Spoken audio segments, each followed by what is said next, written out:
नमस्कार, मी पंजाब डक हवामान अभ्यास. आज सांगायचं झालं तर आपण पूर्व विदर्भाकडे घेऊ. पूर्व विदर्भ आणि पश्चिम विदर्भामध्ये आज ह्या मध्ये 26 तारखेपर्यंत विखुरलेला स्वरूपाचा पाऊस पडणार आहे, म्हणून हा अंदाज लक्षात येतो.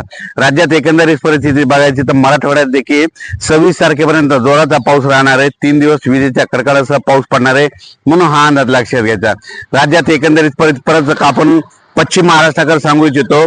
पश्चिम महाराष्ट्रामध्ये 23 सप्टेंबर 24, 25 आणि 26 दरम्यान सातारा, सांगली, सोलापूर, कोल्हापूर, नगर, पुणे, त्याच्यानंतर नाशिक, सिन्नर, जुन्नर, त्याच्यानंतर उत्तर महाराष्ट्र, त्याच्यानंतर जळगाव, धुळे, नंदुरबार, त्याच्यानंतर संभाजीनगर या जिल्ह्यामध्ये या 26 तारखेपर्यंत मुसळधार पाऊस पडणार आहे, म्हणून या लोकांनी काळजी घ्यावी.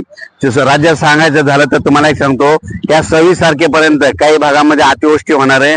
नाशिक, मुंबई, त्याच्यानंतर पुणे, कोकणपट्टी, त्याच्यानंतर संभाजीनगर, मालेगाव, त्याच्यानंतर पुणे भागामध्ये सातारा, सांगली, सोलापूर, कोकणात देखील अतिवृष्टी होणार आहे, म्हणून हा अंदाज लक्षात येतात. पण राज्यात सांगायचं झालं तर पूर्व विदर्भ, पश्चिम विदर्भ यामध्ये 26 तारखेपर्यंत भाग बदलत पाऊस पडणार आहे, म्हणून हा अंदाज लक्षात येतात. त्याच्यानंतर सर्वांना एक सांगू इच्छितो, जिल्ह्यावाईज सांगायचं झालं तर म्हणजे आता आपण काय करू, जिल्ह्यावाईज घेऊ.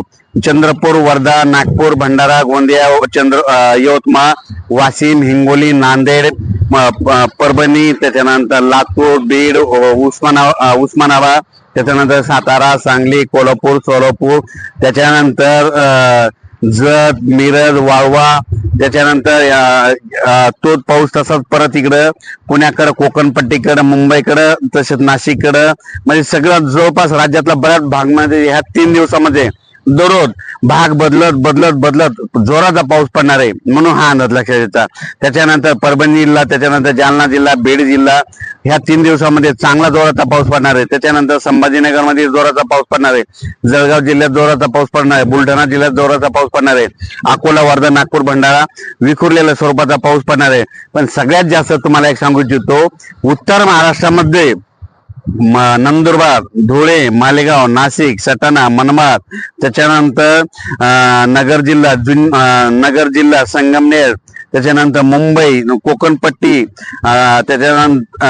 त्याच्यानंतर सातारा, सांगली, सोलापूर, कोल्हापूर या भागात देखील मुसळधार पाऊस पडणार आहे, म्हणून हा अंदाज लक्षात येतात.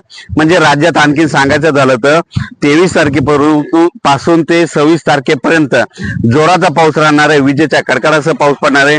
माझी सर्व शेतकऱ्याला विनंती, ह्या 3 दिवसामध्ये आपली जनावरे झाडाखाली थांबू नका, कारण की झाडावर विजा पडणार आहेत, म्हणून झाडाखाली तुमची जनावरे बांधू नका. पाऊस सुरू असताना वातावरणात बदल झाला तर लगेच एक मेसेज दिला जाईल. धन्यवाद.